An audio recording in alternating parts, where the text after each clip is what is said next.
Hey everybody, it's Keith, Trades Education Center, back with another great episode of Trades Secrets, the official podcast of Trades Education Center. I am joined in the studio by a lot of gentlemen today. We got a full studio, and I'm excited to have them back. And I say back because this guy didn't hit record last time, so we're back. We've got Pete McGill from Workforce Innovators of America here in Athens, and not just in Athens; they're kind of all over the state. We are. But they are getting people trained and into the welding industry. And I say welding industry because it goes everywhere. Wherever there's a weld, there you guys are. So, Pete, I'm going to let you reintroduce your instructors to us. But thank you for coming out, Pete. Hey, we're just glad to be here. This is Billy Moyers and Kevin James, Perfect. and these guys have been in welding for at least 20 years. They joined us at the end of this summer. Billy was the program chair at Athens Tech for the welding for almost 10 years, Nice. and so what better instructor to have than someone that's not only been an instructor for 10 years, but has been in the business for over 20. So um, we, Workforce Innovators of America, we were incorporated in 2018. Okay. And so since then, we've trained over 800 people, at least introduced them to welding. And I like to say that people are interested in welding, especially guys, because there's a lot of fire and sparks and smokes and heavy lifting and all this other stuff. And there's a good reason that these guys get paid what they get paid, Yeah. because a lot of times it's hot, it's dirty, Mm-hmm. it's cold, um, and they pay you to do things that a lot of people aren't willing to do. But it's a really, really good career. And we joked about this last time with AI replacing maybe 50% of the white collar jobs, at least the initial jobs that get you into that part of Sure. the business. Mm-hmm. Those are disappearing. Mm-hmm. I looked yesterday, and out of the top 30 jobs that are disappearing, none of those are in the trades. No, not a bit. So as far as I know, AI isn't going to come fix your toilet. It's not going to repair your car, Nope. and it's not going to run the electricity in your house, and it's Mm. not going to weld your trailer. So Yeah. if you're a young person and you're looking for an option, the thing about the trades is once you learn a skill, it's like a bike, you never forget that skill. So um, that's kind of what we do, and we just are glad that you invited us back. Yeah, well, I really appreciate it. I'm excited to have y'all back, and I'm glad you mentioned that about Billy, your experience having not just been in the industry, but also as an instructor. That's not an easy find when it comes to the trades. Well, I think we had this discussion last time. There's a Where, major Yeah, shortage of qualified instructors. If you yeah, look across the state, it is hard to find an instructor that has either one been in the field, so actually learned.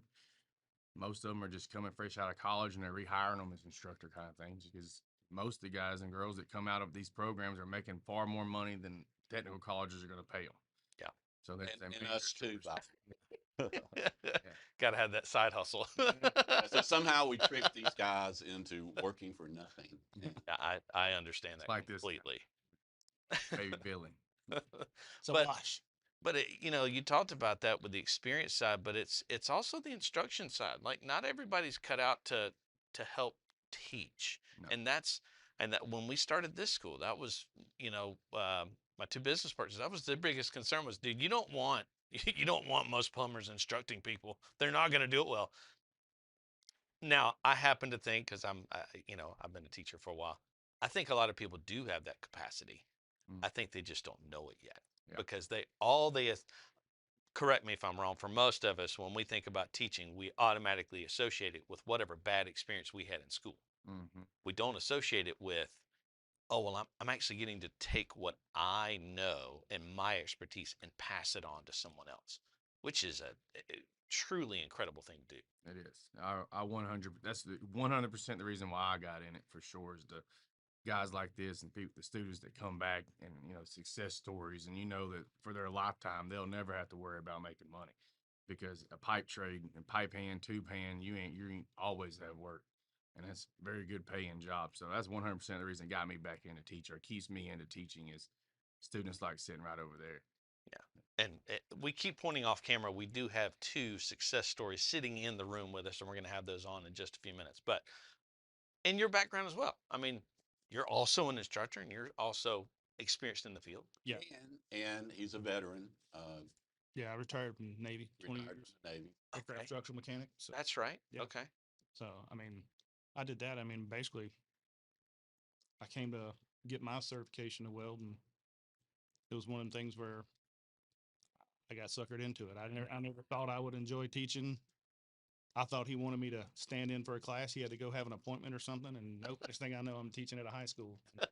I rather enjoy it. I mean, it's fun. I mean, teaching these guys over here, and when you see it click and they get it, and they're going to go make money, it just does your heart good, man. Knowing you help somebody else succeed. Yeah, well, and not having, because I think this is a part of the issue we've had in the trades is that inherent fear that, well, if I train so much, they're going to take my job. Are there not enough jobs out there that we can't do that? Well, in the state of Georgia right now, there's over 500 welding jobs available. Y'all got work to do. Yeah. Wow, over 500. Yeah.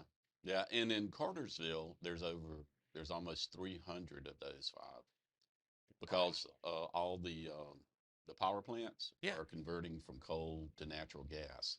And all the So piping that comes with it. that's right. Yeah. That's right. And we've got a good relationship with the Boilermakers Union out of Chattanooga. Okay. So if a lot of these guys want to go that route,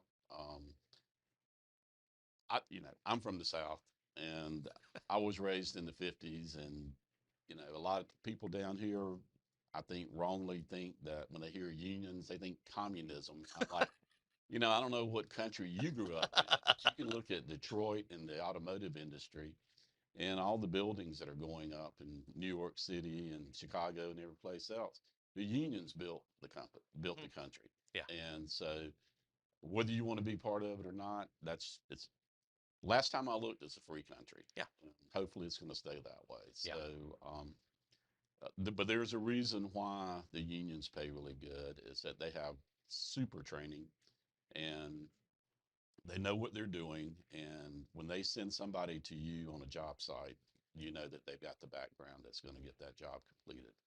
But there also are jobs that a lot of people just don't want to do, but the unions do it. So that's a good opportunity for folks. It's not for everybody. Sure.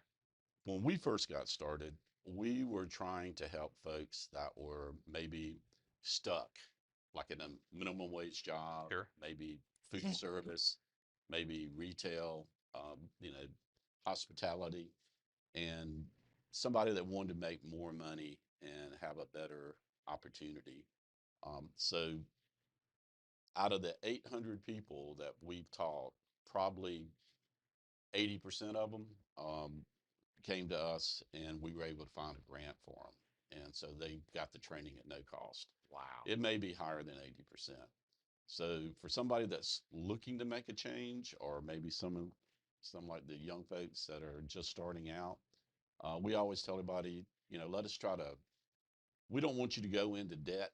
Yeah. Trying to dig your way out of debt. Sure. So if we can find some opportunities to help you out, that we will. And we ran into a really good company that is a student loan company, and the interest rates for a student loan through them are 4 to 7%.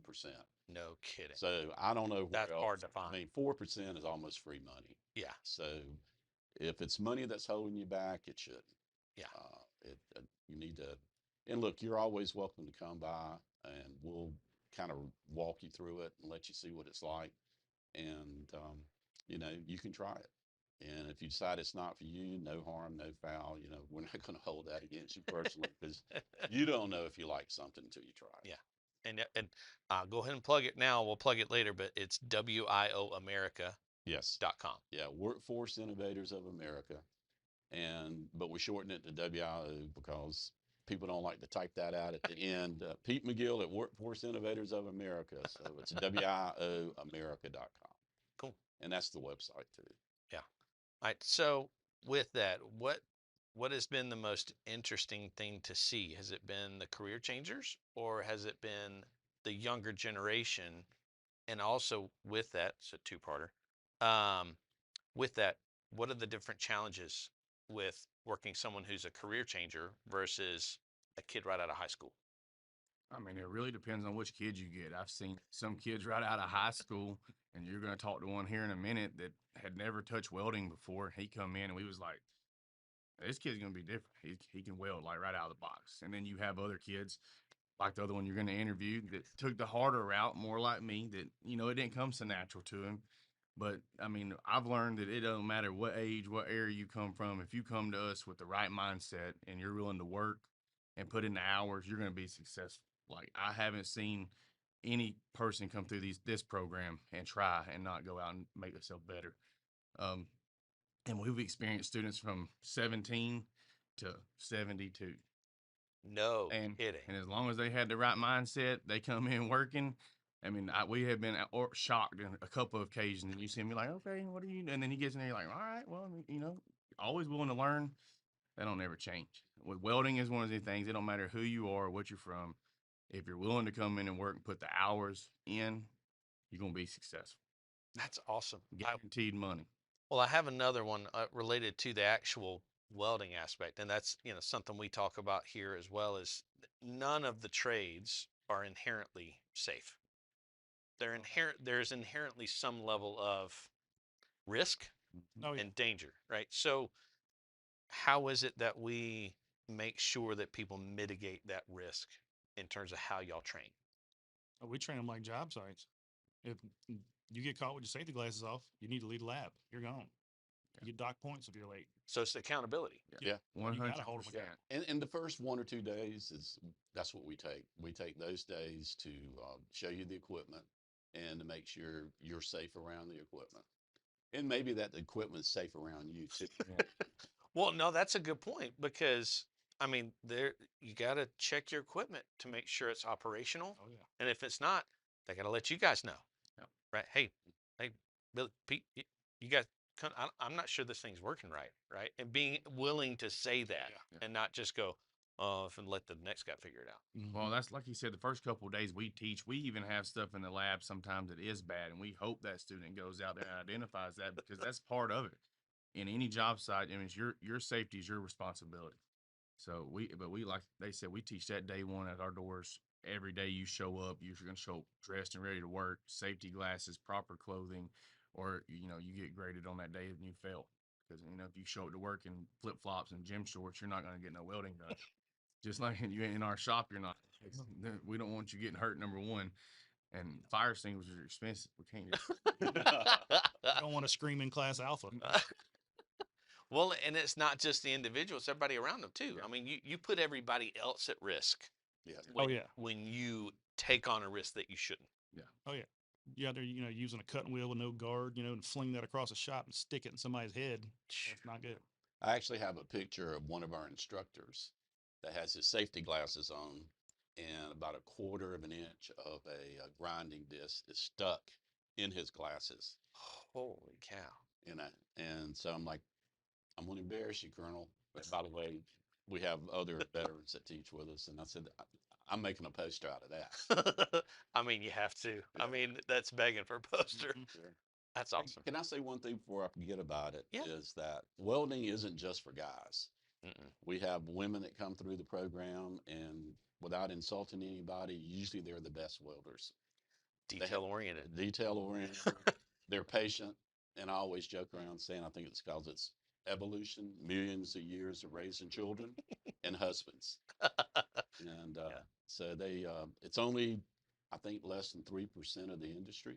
Yeah. But hopefully that's going to change. Yeah. I've seen some of the stories that Micro does about some of the scholarship recipients from his foundation that are Oh yeah. female welders and just the jobs that they do and you're right. I mean, there's a lot to be said for that. Yep. And same goes for us with the plumbing school. We've actually tried to beg some females to come to the school because one of my business partners in particular, he's like, man, if I could hire a female technician yesterday, the difference it makes on service calls Hmm. going into the home of an elderly couple, of Mhm. a single mom, Oh, yeah. or a single lady, period. Yeah. Like, instead of, no offense, but Oh, I got Billy walking in, you know, it, it, Where's it, the leak? what do you want? But like the difference in that kind of interaction, I mean, Billy can be as sweet as he wants to be, Mhm. but like it or not, we have preconceived notions about people. True. And so trying to get some female technicians out there Oh, yeah. is it can make a Hey, big difference. speaking of preconceived notions, we also teach when we when there's money available and we're fortunate enough, we teach inside uh, the jails and inside the prisons. Awesome. So I always like doing that because we usually tell the students that come to those programs have been screened multiple times because Yeah. everybody always, my wife always says, "Are you not concerned about it?" I'm like, "No, not in the least." No. But we tell those guys, "Look, you've made a mistake, but you're not the mistake. Yeah. And here's an opportunity for you to leave this place with a different skill than the one you walked in with." Yes. And Yeah. and especially in the trades, you can walk out, and if you have that training, you can support your family, Yeah. support yourself, make a difference, Change your life. change your life, make a difference in the community. Because we always tell people, look, you know, it's always not just me, I. Mhm. So if you can take what you've learned and volunteer a little bit of your time, because it's your time, and I don't know how long we've got on this planet or you have Yeah. on this planet, Yeah. but somehow giving of yourself unconditionally to other folks, I think makes you grow as a person. So we kind of try to emphasize community Well, as much as we can. I mean, we all have to have, at least I believe this, we all have to have a bigger purpose than just a paycheck. A paycheck's only going to get you so Oh, yeah. far That's right. when the work is hard, the conditions are hard, the people are hard. Mm-hmm. You've got to have something bigger than that. And I like that y'all that um, the whole working with those in the correctional system is incredible, because like it's that whole, your current destination doesn't have to be your destiny going forward, That's right. right? That can change. Yeah. And the only thing that holds us back with that is the lack of funding, whether it's state or federal or nonprofits or something. But I think it's in Georgia, it's about $42,000 a year to keep somebody incarcerated. So if you can keep them from coming back, whether you're a Republican or Democrat or independent, I don't care. hey man, let's spend that 42,000 somewhere else. Yeah. Maybe in schools I, somewhere, but let's try to help people from coming back. And I was looking this weekend, and there's programs all over the nation. But the one thing that stood out to me, and by the way, you guys can just Google it. Um, People that have been through these programs, the chances of them going back is probably less than 50%, which is a lot better than the 73% that you normally get. yeah. But in some of them, it's even less than 30%. So I'm like, That's the definition of insanity is doing the same thing over and and over. expecting different Yeah. results. So let's try something different. Yeah. If it doesn't work, it's a pilot program, whatever. We'll Try scratch something our different. heads and try something else. Yeah. But let's don't just keep doing the same thing. Yeah. All right. So already 800 graduates. What's on the horizon for 2026, 2027 for WIO America? The newest is now we have NCCR credentials, so we're one of the only people in this area can offer that credential. All of our instructors hold it. So that's going to be the newest thing. We're also prepping and getting ready to go for Skills USA. We want to try to compete against everybody because we believe in the guys we put out. We know what the product we put out, and past 4 or 5 years we've been pretty successful down there. So we got that coming up quicker. I mean, right now we're just getting ready to expand, build more welding labs and shops because the need in this area is a lot. We have a lot, and with us now being able to offer all processes for structural, pipe, tube, pretty much anything you want in welding, you can come to us, and we'll guarantee you come in, work, put the hours, we're gonna get you a job. So a lot of growing right now. That's awesome, Yeah. dude. That By the it, way, legally, we can't guarantee you a job because we don't write your paycheck. Yeah. But if you don't get a job, it's not because we didn't try and you didn't try. Yeah. Well, that's probably the reason why you don't get a job is because you didn't try. Yeah. I'm 100% with you. That's our approach. Is Yeah. we can't guarantee anybody a job, but we'll we will put you in the right position, and we'll get you in front of the right people, Yes, and it's up to you from there. Yep. Right. So that's all, dude. NCCER is huge. Oh, Those who don't know, when it comes to like skilled trades, instruction, and education, that's essentially the gold standard yeah. when it comes to certain, certification. If you've got that, man, that's huge. And the one thing I like about that is, and that NCCER certification was 100% what Billy did for us. Is Don't- that card goes with you nationwide. So wherever you go, they can go into a database and see all the different course modules that you passed. But I tell everybody, especially when we give a test at the end of the program for certifications, is don't go crazy on me. You know, y- no matter where you go, you're going to have to take an entry test. Yeah. So that card is not, that's not your buy. That's not your I get out of jail free card. Yeah. That card gets you an interview. Mm-hmm. But then after that, your skill and your ability to be there every day, be there on time, get along with people, take criticism without saying, screw it, I quit. Uh, those are going to get you a job, and that's what's going to get you a career. Yeah. Yeah. It's those credentials help you get the job, but it's up to you Yeah. to keep A it. lot of it's soft skills too. Oh man, I literally just had that conversation with one of our guys that graduated. The first couple people that he's already talked to, he said they didn't ask me anything about plumbing. No kidding. Yeah. I was like, because they need to know what kind of person you are. Yeah. That's right. Because they need to know, are they going to fit with my company? Mm-hmm. I'm gonna have to deal with this person at least 5 days a week, if not more. I need to know if I can work with them. I was Yeah. like, that's what he wants to know Oh, yeah. when he's talking to you. So yeah, the soft skills are Yeah. everything. Oh, yeah. Yeah. And by the way, we help with resumes. You know, you don't want to be. My son growing up had a band in his garage, and I'd walk out there every once in a while and say, "When are you guys going to go get a gig?" "Oh, we're not ready." And I was like, "Look, you don't want to be the best band, no, you know. So you need to get out there." Perfect. Well, good. I'm excited about that. We're gonna take a short break, but first I want to say thank you, Oh, Billy. Thank you, Mr. James. Thank you, Pete. I'm gonna keep Pete on, but thank y'all, no, and thank you. and not just you. for being here, but for being instructors, for investing in the next generation. It that's very close to my heart personally. And so we're gonna take a break. When we come back, we're gonna have two real life success stories right here in the studio. So stay tuned.